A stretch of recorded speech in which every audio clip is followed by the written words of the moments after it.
Welcome to Kitchen Table Conversations, a series of short and shareable conversation starters for those of us who have or love and support people with a complicated and beautiful brain. Here's your host, Angela Geddes. Hi, everyone, and welcome to another edition of Kitchen Table Conversations. So happy that you've decided to share some space with us again today. I'm just really thrilled with this podcast and the opportunities that it's presenting. It was interesting because I was at a support group the other day and I was talking about all the things that we're doing in terms of building awareness for people who are experiencing complex mental health issues and complex neurodevelopmental conditions, and really honored to do a lot of the work that I'm doing, and this podcast is one of them. But I have to be honest with you, it's not really within my comfort zone. This is an extra thing that I have embarked upon for really the sole purpose, again, is to just raise awareness and to help bring home really important conversations to our own kitchen tables, because I really and truly believe that's where the learning takes place. That's where the most meaningful learning takes place. And we do have a tendency to listen really carefully to people that we have formed strong relationships with. So that being said, this podcast has presented me with some really interesting opportunities. Just last week alone, I've connected with people in places that I never would have otherwise.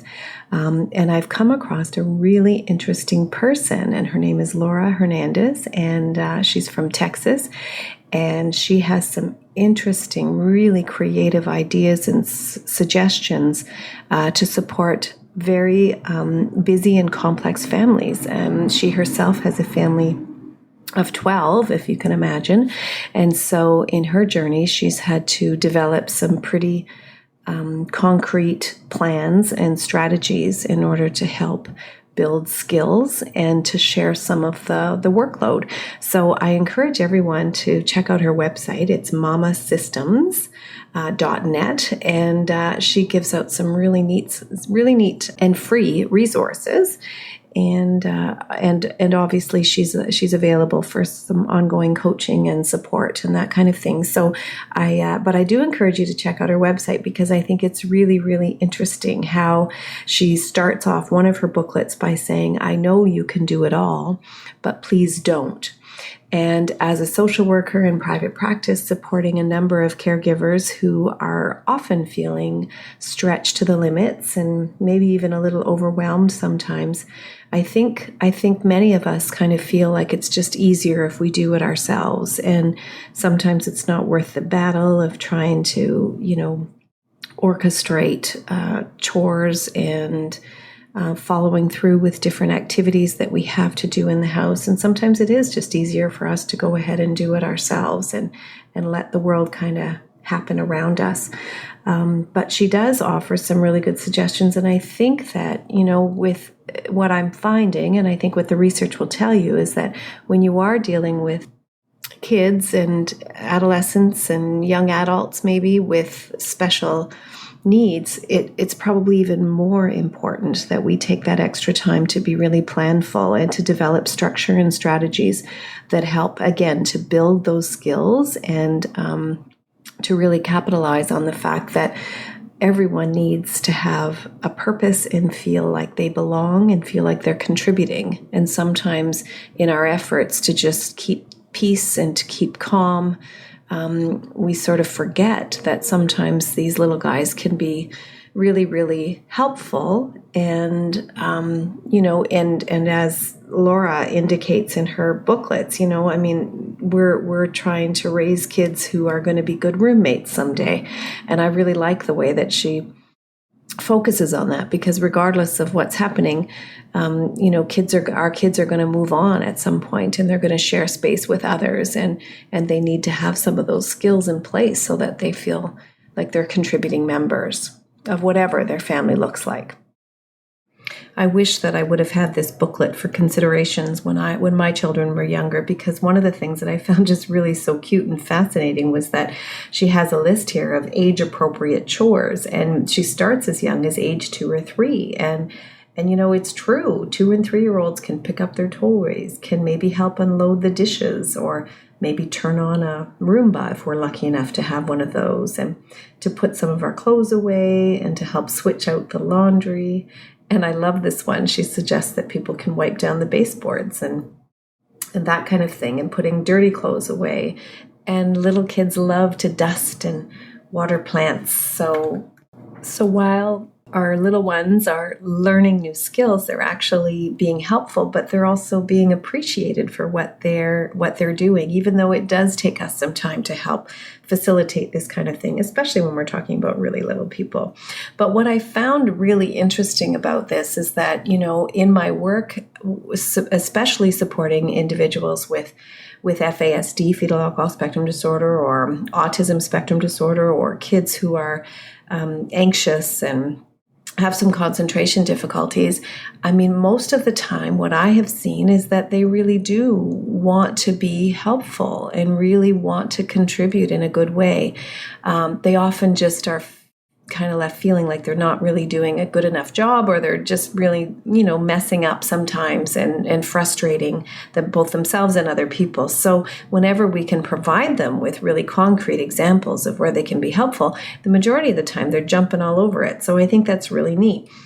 So again, Mama Systems here goes on to give age-appropriate chores right across the lifespan. And I think that, it's really neat to see that even 4 and 6-year-olds can help fold some laundry, like dishcloths or tea towels and things like that. They can sort shoes, they can wipe down the light switches, clear off the table, and maybe check the mail or feed the animals, whatever that is. But I think that anything is possible with a good plan, and I think we all do better when we know what's coming. So there could be things like morning routines and afternoon routines, and kids who have memory challenges or, need a little bit more concrete direction really often benefit from chore lists on the fridge, for example, and an opportunity for all of us as family members to be doing that check-in at a specific time, and so that everybody knows that this is coming and this is what we're all responsible for,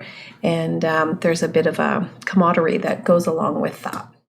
I used to work in group homes when I first began my career, and I remember us always creating chore lists and calendars and having things really clearly documented and step-by-step instructions and that kind of thing, because it was just so much easier for kids or for the young adolescents to check those lists rather than continually trying to debate or argue with those of us who were providing care at that time.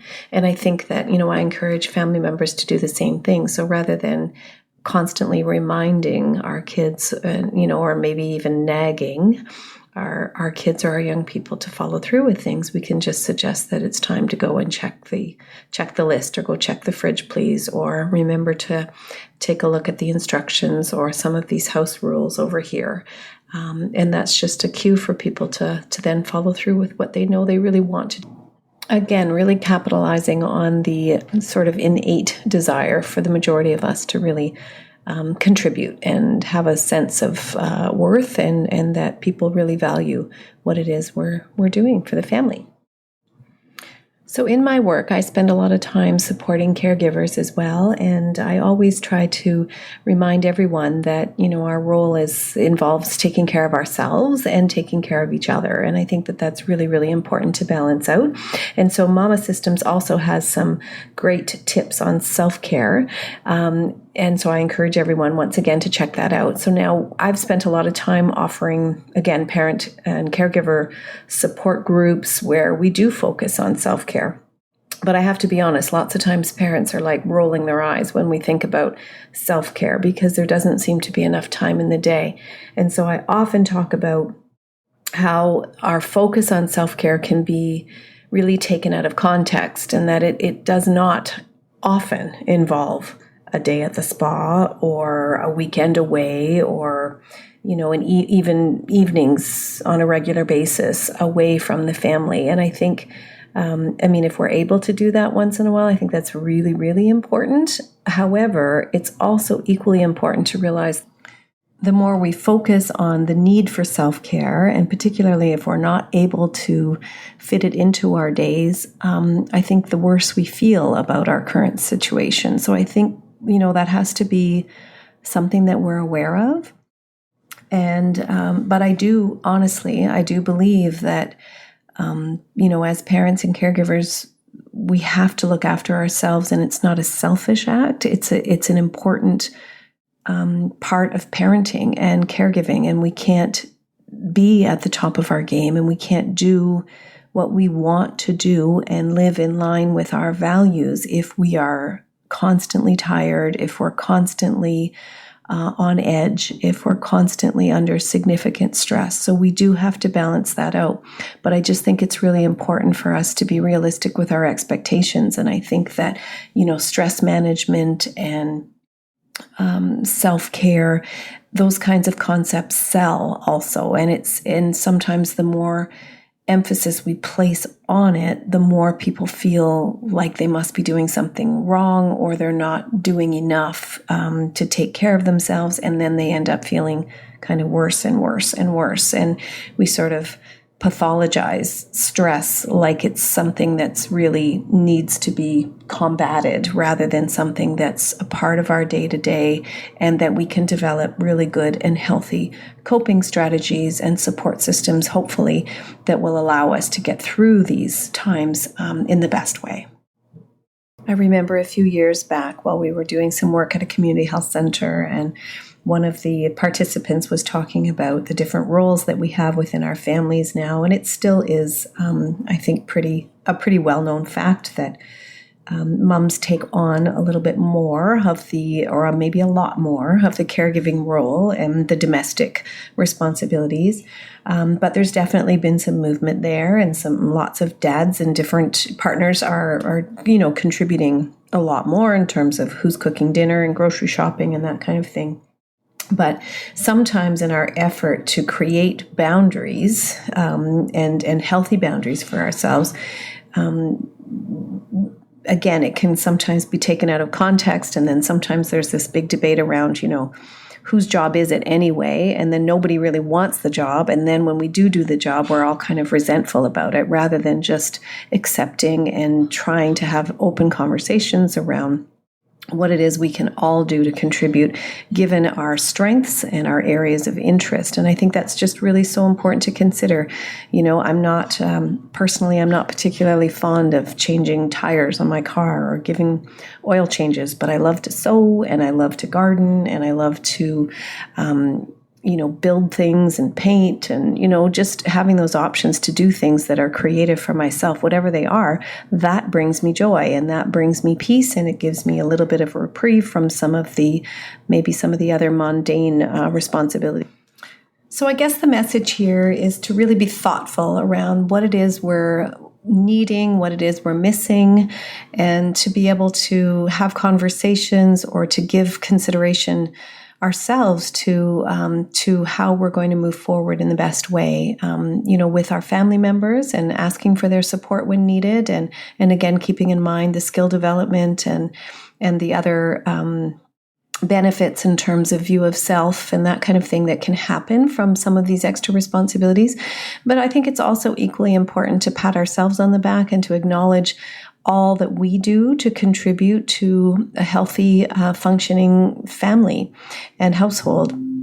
So I think that, as much as we do want to focus on self-care, sometimes actually having a to-do list and accomplishing beautiful things and that make our family as healthy as it can be, that's also self-care. I personally find baking cookies for my family very much self-care. Cleaning the floors and having the house nice and tidy, and walking in and having it smell so fresh and clean, that's self-care for me. So oftentimes I write a to-do list on the weekends, and I get quite a bit of pleasure off of checking off those things that I know that I really want to have finished. So again, self-care is different for all of us, and I encourage us all to just really be mindful about that and prioritize that, whatever that might look like for you. Remembering that there's a cost benefit to just about everything that we choose to do. So although it is important to take an evening off and to sit on the couch with a cup of tea and not worry about the laundry, for example, or not worry about anything that might be happening the next day. But if you wake up the next day and then are under a lot of pressure and feeling an enormous amount of stress, and you're not at the top of your game and you're not as available to your kids and your family, then I suppose in my definition, that wouldn't be self-care. I think one very simple thing that all of us can do more of, and hopefully we're going to be doing more of it now that spring is here, but is getting a little extra vitamin D and spending a little bit of time outside and watching the flowers bloom and watching the grass become a little more greener, and just spending some time and watching the communities sort of get active again outside. So hopefully that's going to be your experience, particularly now that the weather is becoming warmer and less likely for more snowstorms, I hope. Anyways, thanks so much for tuning in. I hope you have a wonderful week. With many thanks, Angela.